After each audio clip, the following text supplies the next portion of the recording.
ঘর থেকে রাজনীতির মাঠ, গৃহিণী থেকে গণতন্ত্রের ডাক দিয়ে হয়ে উঠলেন রাজনৈতিক ব্যক্তিত্ব।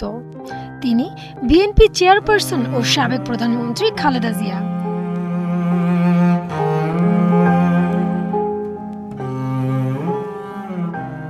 গেল ৩০ ডিসেম্বর তার মৃত্যুতে শোকস্তব্ধ সারা দেশ। সাধারণ মানুষের পাশাপাশি শোকে আচ্ছন্ন তারকারাও।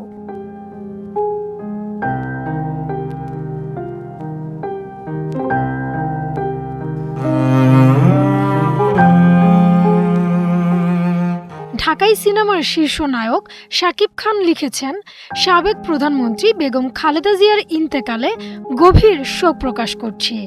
তার রুহের মাগফিরাত কামনা করছি এবং শোকস্তব্ধ পরিবারের প্রতি সমবেদনা জানাই। জয়া আহসান লিখেছেন, খালেদা জিয়া বড় দুঃসময়ে বিদায় নিলেন। সামনে নির্বাচন আর গণতন্ত্রের জন্য মানুষ অপেক্ষা করছে। তার উপস্থিতির মূল্যই ছিল অসামান্য।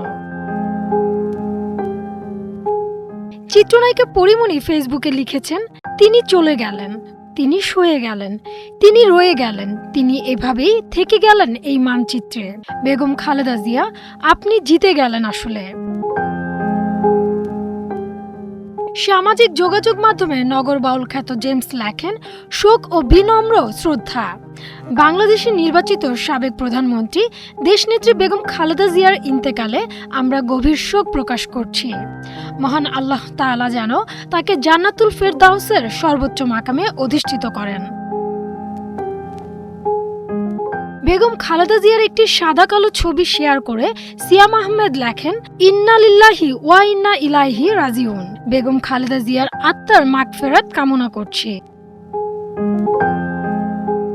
এছাড়া খ্যাতিমান উপস্থাপক হানিফ সংকেত, ইলিয়াস কাঞ্চন, পূজা চেরি, জিয়াউল ফারুক অপূর্ব, অপু বিশ্বাস, শবনম বুবলি, তারিক আনাম খান সহ অনেকেই শোক জানিয়েছেন। হুমায়রা সিদ্দিকা, ৭১।